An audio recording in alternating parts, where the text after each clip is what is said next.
You okay? Yeah. Right. I'm just restarting it. Okay. This is key apple. I always called it Kai apple, but I had an African guy come in here because it's from Africa. He said they call it key apple. Sometimes I just saw today that they call it African apricot because it's the color of an apricot. It's juicy like an apricot, but it's got the shape of a Saturn peach. Has a few seeds in it. And trouble is, besides walking into one of these thorns, look at my finger on that thorn.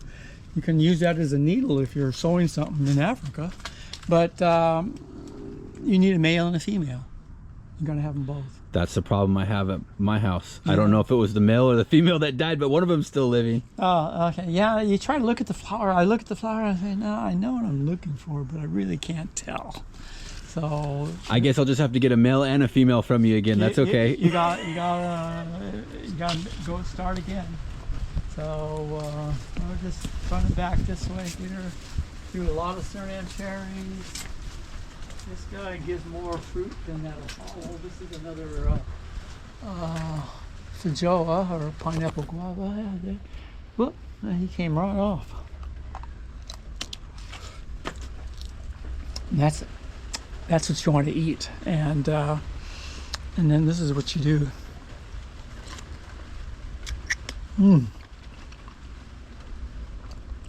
I was born in North Dakota. Sideline here. We bought a house in '53 in Torrance. Came with this tree on property. So I grew up eating these in the '50s.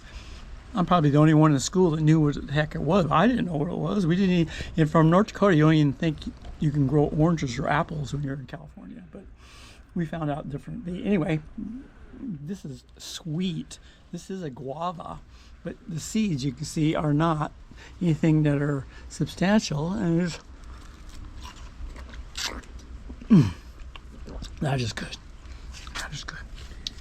So I eat these generally when they fall.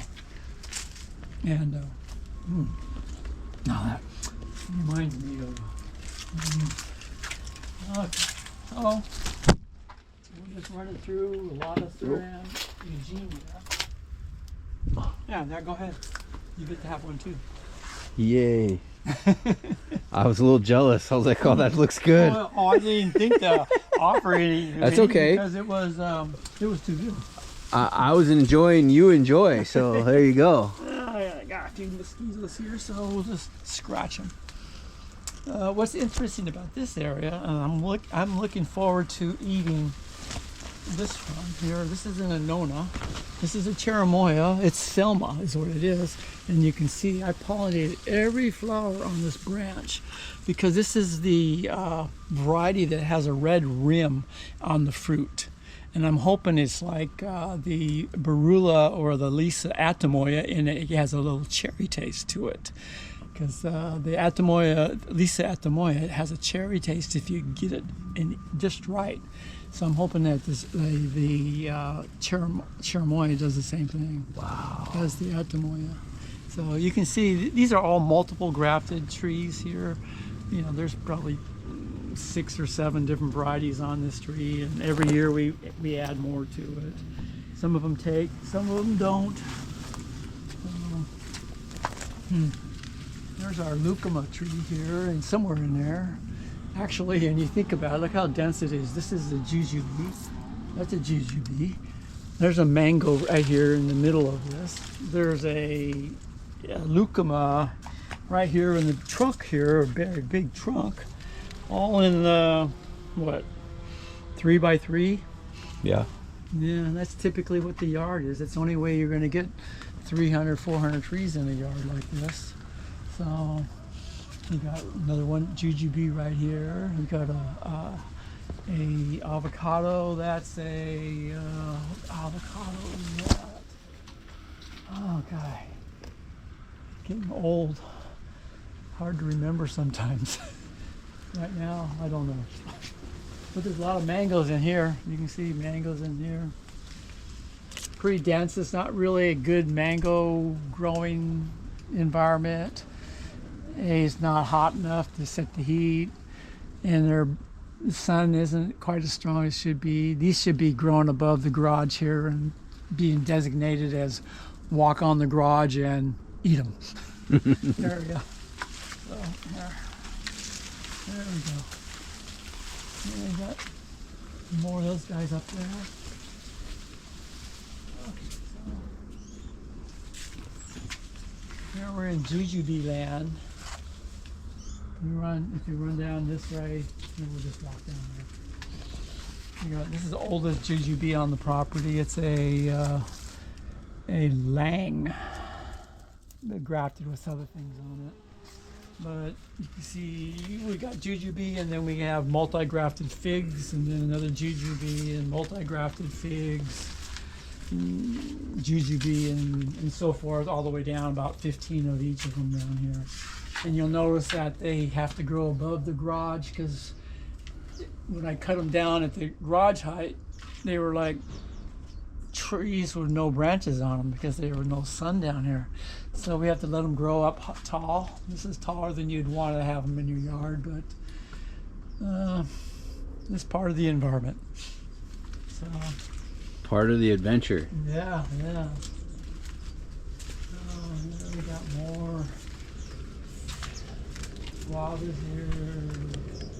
In fact, here's some of the jujubes here. I think these are Chicos. These are real sweet. They're not the big ones like GA866 or Lee, but I would rather eat these than the other ones. Even the small ones like this are going to be sweet. That's a big one. That's probably like in the beginning of the season that you're going to get. The big ones are going to show up, and then you get a whole bunch of the other ones because there's not enough energy to make them all big. You can see them up there. You're getting closer to the color there. They're going to want to be red when you eat them, or brownish red or something like that. So anyway, lots of figs going on here. There's about 30 varieties of figs are on here. But figs in an environment like this are never going to be great. They're just not. You know, there's not the sun to bring them on. So, you know, we're growing DNA here. Sometimes we get some fruit that's going to be good. Like this guy looks like he's going to be good. I don't know what he is, but he looks interesting.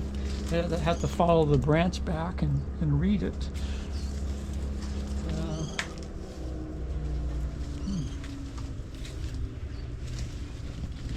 So we'll just sweep through this area. I have two real nice gliders here, but you know what? I don't think they get used. That one's the same thing, but they have lots of nice trees around them.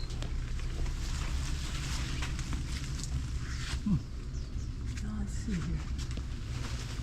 This is Fino de Hete. Fino de Hete is one of those cherimoyas. You can see some of the fruit there. It kind of comes every other year is a heavy year, and this is the heavy year. Had a lot of flowers, and they all wanted to go and become big ones. So we'll see what happens.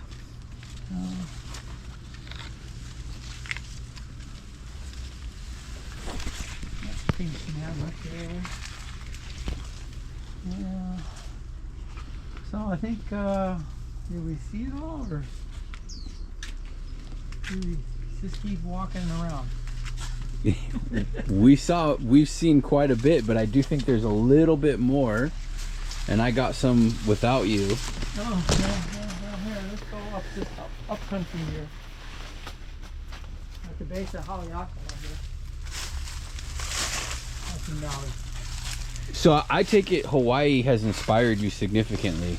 And I have much better looking than Hawaii. Any parts of Maui I go to, I look more Maui than Maui does. At least the parts I go to. Real sorry, I don't mean to throw you off. I just want to ask a quick question. So usually they always say when you cut the banana, that's it. It's not going to but I see these. That's 2 days old. Really? Okay, here's this is a big, I think this is Namwa. Let me see what it is. Yeah, it's Namwa. You look at it, the tree's 25 feet tall. And the bananas up there. I'm 73. I gotta get up there and get them down. That's why you see all these guys cut off. But when you do this, if I cut this right here, this will go up probably 20 feet still with one cutting. Still produce bananas. The banana bunch will be smaller. This banana will weigh 125 pounds. It'll be a big bunch. That guy right there. This guy is going to be maybe half of that. Now I have cutting these twice in a season. It'll still come up in flower. It'll be shorter. And there'll be less bananas. So these are sucking too much sun out of the local environment here. So, and if you can see, Namwal looks like it wants to send up runners all over the place. Usually I only want 3 or 4 in a colony. And this is more than that. So we're filling up trash cans with these guys. You can see how stout they are. That is good size. That's big, round. Whereas the pose that we used to grow in the beginning was apple banana or blue java. They always, when they got bananas on them, they always fell down, and so you had to prop them up. Pretty small in the girth. Whereas these things, now my bananas tend to have strength to them and they don't go over. So anyway, behind you is the oldest mulberries on the property. If you look at the trunks, you can see the trunks have been cut off. There it is, and we're starting over again, and we're trying to make them more tame. They want to grow 18 feet a year. It's hard to tame them. This guy, he's coming down too. He'll be just like that guy.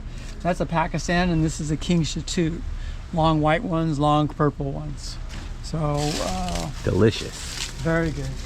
If you need shade and you live in Fresno or Cathedral City, you need these in your yard. So this is one of the best bananas I got here. It's Goldfinger. Nice and stout, beautiful tree because he just grows straight up.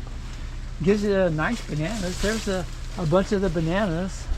That's a good sized banana bunch for a tree that's only, I don't know. They measure them from that point down to the ground, so it's about less than 10 feet. So good tasting bananas. They rival dwarf Brazilian. So